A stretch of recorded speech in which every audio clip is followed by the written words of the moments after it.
It's been 2 weeks since those deadly earthquakes rocked the country, and the death toll has climbed to over 4,000 people. 20,000 people have lost their homes, and there are estimates of nearly 50,000 still missing. Rescue efforts are still taking place as families are desperate to try to find their loved ones, either dead or alive, like in La Guajira, the hardest hit area of Venezuela. One woman says her entire family is under a pile of rubble after the building they lived in collapsed. Creo que Dios tiene un propósito.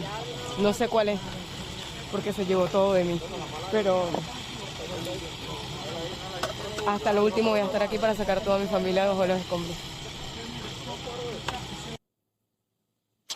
And there are reports that say most of the bodies to be laid to rest still have not been identified. This cemetery in La Guajira has become one of the main burial sites. Let's get to reporter Ana Vanessa Herrero, who is in Caracas. Ana, you've been spending a lot of time there in La Guajira. That's ground zero where that earthquake hit. What are you seeing? What are you hearing from people that are still, sorting through so much of that rubble and unable to find their loved ones?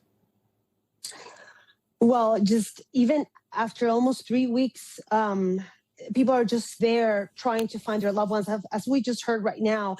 And they're telling me over and over that they're not going to move. They're going to stay there until they find them. I've seen them with my own eyes. I have to tell you, it's heartbreaking, but it's also shows how amazing the humans are, and the resilience of mothers, fathers, and family members.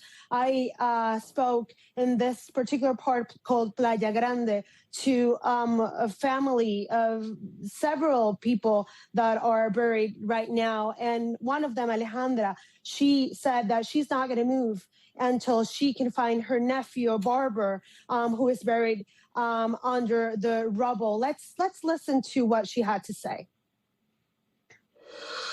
Nos ves por ahí sentado así porque ya no tenemos fuerza, pero igualito seguimos aquí de pie por la esperanza de que lo vamos a encontrar. Y que Dios nos dé un milagro. Pero es fuerte. Esto de verdad que no se le desea ni a su peor enemigo. ¿Cuándo será el día que nos vamos a encontrar? Y así. Es muy fuerte. Pero seguimos con fe. It is heartbreaking. Let me tell you, wherever you go, that is the sense that you get on the ground. It's that thin thread of hope that is uniting everyone, strangers, families, and friends alike, trying to get to someone alive or even recover the bodies of their loved ones. Yeah. And when you think about it, I mean, waiting for those miracles, we have seen those miracles happen again and again and again, but they're, overwhelmed by the cases of tragedy that are just so hard to comprehend. We're now 2 weeks into this. What does the aid situation look like? Well, the international aid is coming, but it's not being distributed fast enough. That is what I'm getting on the ground. People there who are living in this sort of improvised shelters tell me that they are not getting enough. Again, since the beginning, they have been living and surviving out of volunteers, civilians, people who in their own homes cook 300 meals a day. This is something that I've witnessed myself, people cooking to get to La Guaira, because otherwise they're not going to get anything. So the basics right now, medicine, food, and water, it's something that is still missing. And people are just asking for that. And I have to tell you, it's overwhelming. 3 weeks after, you would expect something else, something different. Are you seeing heavy machinery? Because in so many of the videos that we get back, it still seems like people are having to use their hands and tools, but the machinery it seems notably absent.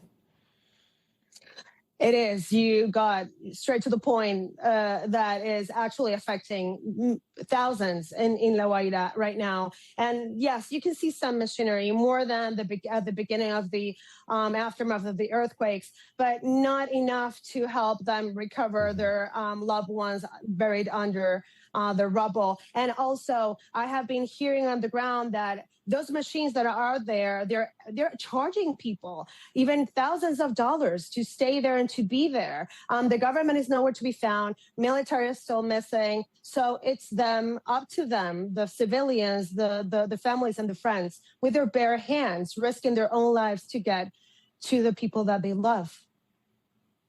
Ana Vanessa Herrero, you and Venezuela are constantly in our prayers. Thank you so very much. We thank you for watching, and remember, stay updated on breaking news and top stories on the NBC News app or watch live on our YouTube channel.